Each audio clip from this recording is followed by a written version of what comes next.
everybody, and welcome to Patchworks Farm. My name is Melissa, and today we are going to be canning cornbread.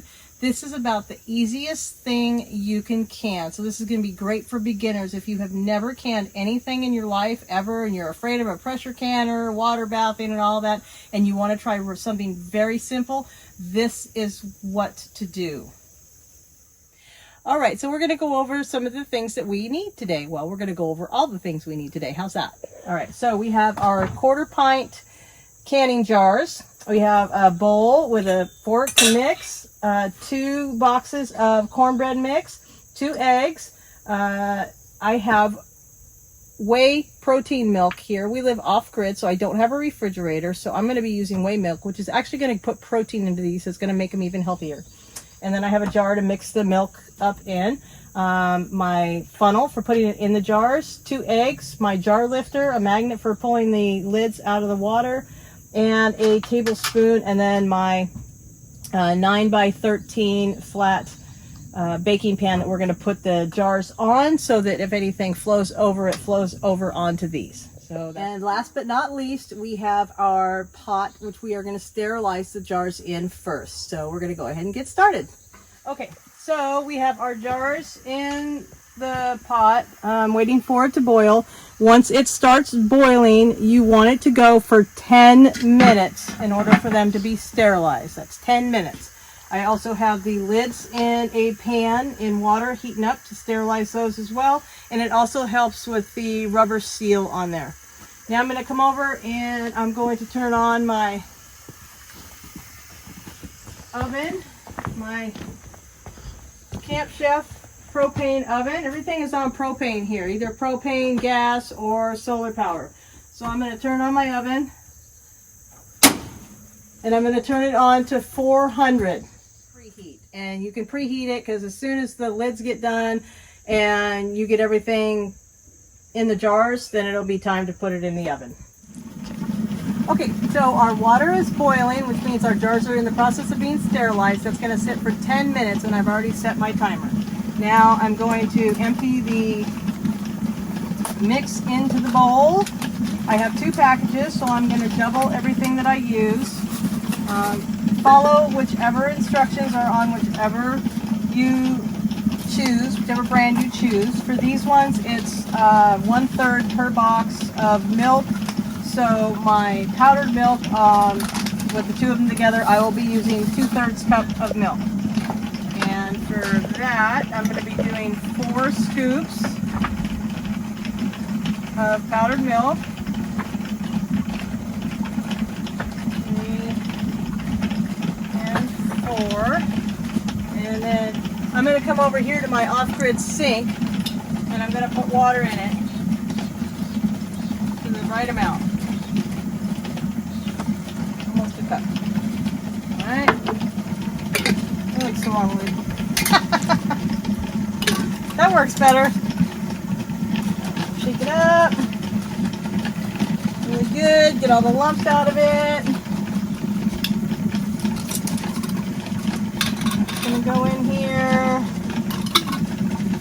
Put that aside. And then I have 2 eggs. Each box calls for 1 egg. These are farm fresh eggs. So I don't have to refrigerate these.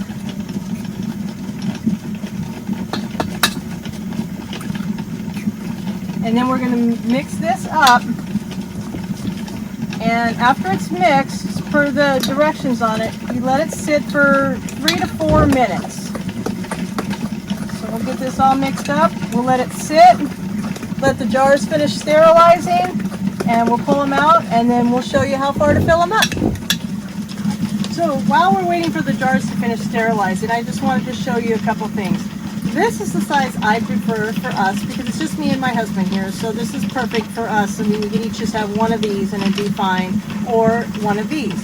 You can do it in any size you want. You can do it in the 1/2 pints, or 1/4 pints, 1/2 pints, or you can even do it in a full pint. But whichever jar you do it in, make sure it's this kind of jar that's flat and straight, because if it's in the ones that are just the regular mouth size, it'll be very difficult to get the bread out of there. So make sure that it's in a straight wide mouth is what they're usually called, but these are not wide mouth. They're just wide mouth for their size.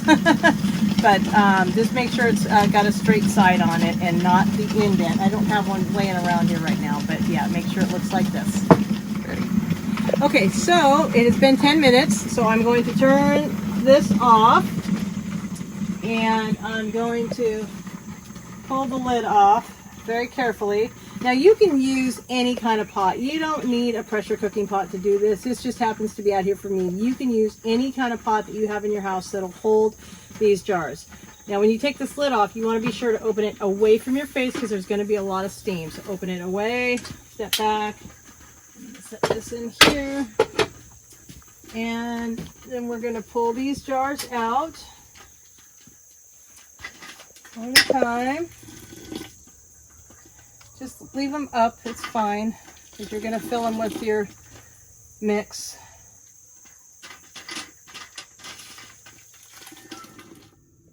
Okay. Just real quick, I did forget to mention how far to fill this up. When you put these jars in, make sure that the water is about an inch or so over the rim. All right, so I have a third of a cup measuring cup here, and this is what I'm gonna use to fill my jars. Now you don't want to fill them too full because they will go over the top. You really just want them to, when they cook, keep level so that when you put the canning lid on, it stays flat. So I'm doing a third cup, and it's basically going to the bottom of this filler here. I'm going to fill all these up.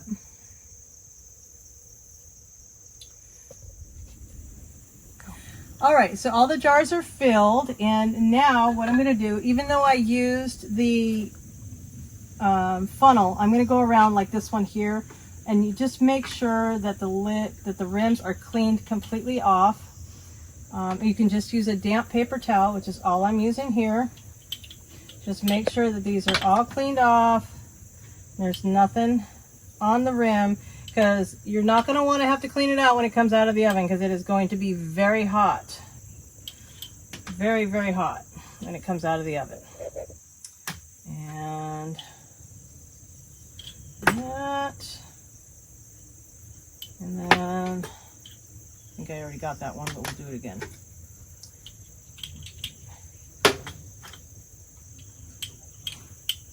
And for you beginners that have never done this, I've done a lot of different canning. I've canned meat, I've done jellies, I've done vegetables, I've done all kinds of stuff.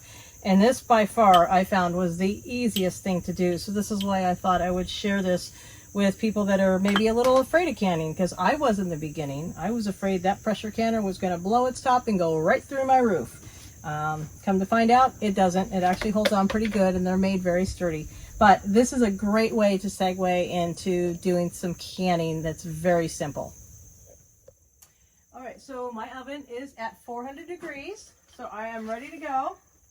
I have the rack just set in the middle so it's nice and even. And I'm just going to set this in here. And I found for me, for this particular oven, 22 minutes is perfect. Now everybody's oven is different, so just be sure to know your temperatures, and you'll just check them periodically. I'm going to actually set the timer for 20 minutes, and then I'm going to come back and check them in 20 minutes, and I'm going to use a toothpick to see if anything sticks to it, and if it needs the extra 2 minutes, then we'll give them the extra 2 minutes. All right, so it's been 22 minutes, and I did check them at 20. I cheated. I'm sorry, I didn't show you. But what you do is you come in, check them, make sure there's nothing on the stick, and then we're going to take them out, and we're going to go put the lids on them. You're going to take this lid, and I use these so I can hold on to both the jar lid and the jar, because the jar lid will get hot when you're putting it on. You pick it up, and you're just going to put it on, give it a nice little snug, put it back down, and then go through the rest of them and do that to all of them. And then once all the lids are on and they're all tightened down, you're going to take this pan, you're going to actually just put it back in the oven, turn your oven off, and let them completely cool down in the oven by themselves, and then they come out and they'll be good to go. All right, all our jars are sealed up and back on the tray. The oven is turned off, and you're going to just put them back in there. Close the door and let them sit. Let the oven completely cool down. Let the jars completely cool down. And then once they are completely cool, you can pull them out, and I'll show you how to check the lids to make sure they are secure.